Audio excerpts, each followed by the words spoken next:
Volám sa Ivan Rončák a celý svoj profesionálny život som sa venoval plátaniu dier, kadiaľ unikajú verejné financie.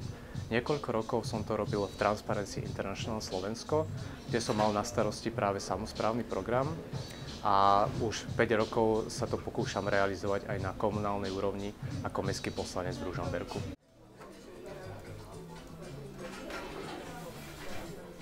Na vstup do politiky som sa dal nahovoriť preto, aby som pomohol obnoviť dôveru v politiku a v politický systém.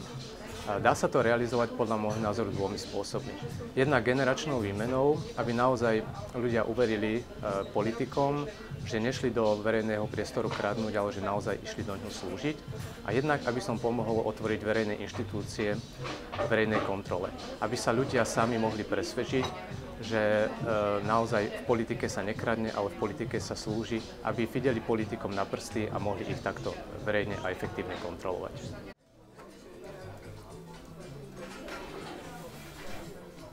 Tým, že som otcom dvoch maličkých synov, tak im pravidelne rozprávky čítam a s nimi aj rozprávky samozrejme pozerám, takže poznám ich strašne veľa, od Dobšinského, Ľudových až naozaj po Disneyovky.